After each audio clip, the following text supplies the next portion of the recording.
Hey, what's up, everybody? It's Charleston, and welcome you guys to another episode of the Dreamerspro Show, where we cover everything from sports, hot topics, classic debate, and entertainment, and we give you guys a fresh perspective on things and how we see them. And today we have a very serious episode for you guys that we would like you guys to stick around for, so please make sure you go ahead and like the video and subscribe to the channel if you haven't already. Now, as you all know, this Ime Udoka Boston Celtics story has totally dominated the sports, news headlines, at least over the last week, going on 2 weeks from now, right? Everyone and their grandmother has had one or two things to say about this particular story. That was the first part. Then the Malika Andrews story, which was centered on the Ime Udoka Boston Celtics story, that started dominating headlines when she had her back and forth with Stephen A. Smith on ESPN First Take, and that started making news.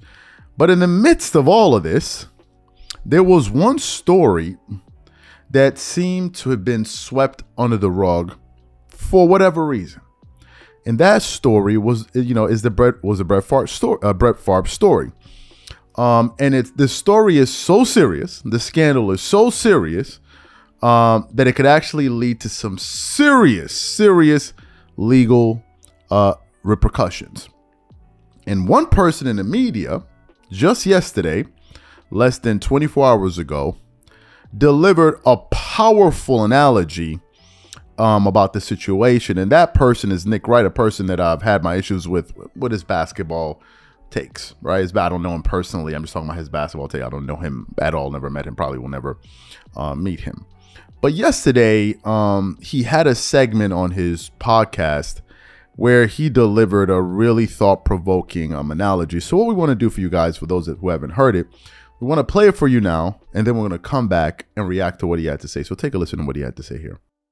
Direct messages and text messages reveal that LeBron James, through the LeBron James Family Foundation, over the last few years has funneled hundreds of thousands of dollars that were supposed to go to his charitable endeavors to Sierra Canyon, the bougie private school that Bronny goes to help fund the basketball program.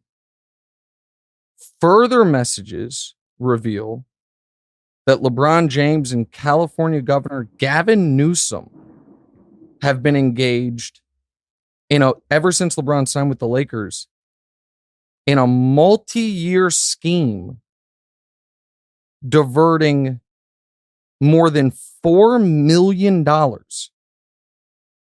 from the California Highway Patrol, that's the police budget, to various other LeBron James businesses and interests. So what they're reporting is that LeBron used his charity to funnel money to his kids' school for their sports program, and that LeBron and the governor of California conspired together to take money from the cops for LeBron pet projects. Oh my God. Well, that's going to be the only thing we talk about for the next months. That'd be pretty fucking shocking, right? But that is the Brett Favre story, America. Especially with the latest development that Favre's charity, which was supposed to give money to kids and cancer patients, was actually giving money to his daughter's high school. That's the story. Except instead of Gavin Newsom and police budget, it's the governor of Mississippi and welfare recipients. So that's, as the Brett Favre story continues to metastasize, that was my little A Time to Kill moment. If you remember that Matthew McConaughey, Samuel L. Jackson movie. Now imagine it was LeBron James. Now imagine it was anyone other than Brett Favre. And it was anyone other than the poorest people in the country, poor folks in Mississippi getting screwed here. Can you fathom if the story was LeBron and Gavin Newsom took money from the cops for LeBron to give fake speeches and to build new pickleball facilities because that's his new thing? No, I mean, I feel like it would be something that would be constantly in the headlines and not a few intrepid journalists continuing to follow up on. So you heard what he had to say there. Let me first of all tell you, Nick Wright, that was a very, very, very, very powerful analogy that you gave there, right? Very, very powerful.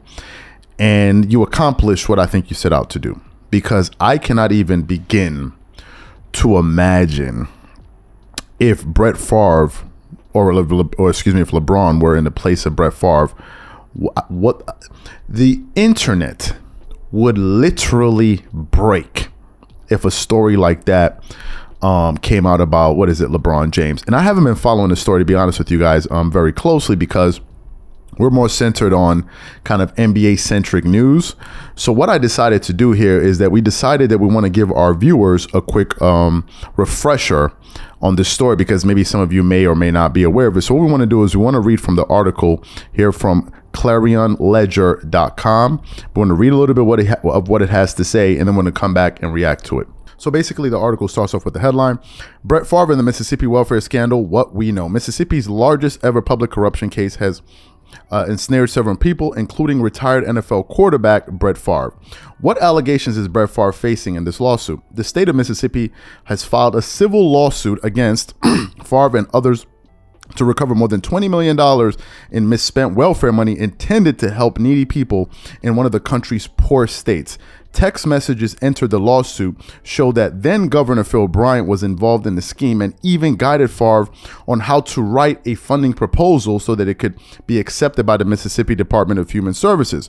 Bryant is not amongst those named in this state's civil lawsuit. Rather than the money to go to the program, the suit alleges it was funneled through a nonprofit, the Mississippi Community Education Center, to Favre, and eventually spent on a new volleyball facility at the University of Southern Mississippi. Both Favre and former Mississippi Governor Phil Bryant attended the school. Favre's daughter started playing on the volleyball team there in 2017. It continues on. Who has been charged? Nancy New, her son, Zachary New, who helped run the nonprofit for the Mississippi Community Education Center, pleaded guilty in April to charges of misspending welfare money. They are awaiting sentences and have agreed to testify against other. John Davis, the former executive director of the Mississippi Department Human Services, pleaded guilty to new federal charges.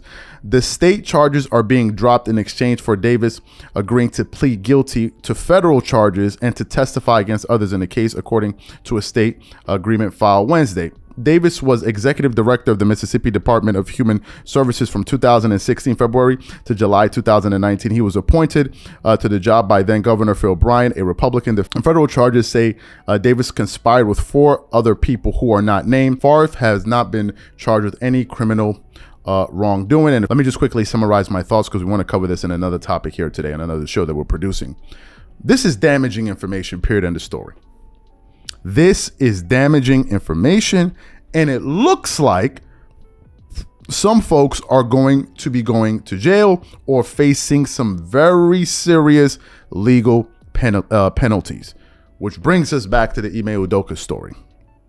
I remember combing through the comments. There were thousands of comments around that story, and I kept on seeing the name pop up: Brett Favre, Brett Favre, Brett Favre, Brett Favre. But at the time, I was so transfixed on that story, I didn't really pay it much attention. But I remember reading people's comments saying, "What about the Brett Favre story? This is a distraction. This is a distraction." And now I get your point. The focus should have been on this. People were there talking about the Boston Celtics situation as if some type of crime was committed. It was a workplace violation. People did some nasty things to that organization, and they're going to be dealing with it internally or publicly, whatever the hell they're going to be doing. But the fact of the matter is, if we're talking about a story that's worth being followed at a larger level, and we're beginning to get into the fray here, it's absolutely this one. You know what? I'm going to give my thoughts on the second video here, because I don't want this video to run too long. But this is a terrible, terrible story. You definitely don't want to miss what I have to say in our subsequent show that we have coming out later today. But the question to the audience is, what do you think about everything that you've read right now? Whatever you guys think, please leave your thoughts and comments in the comment section, and we catch you all in the next episode.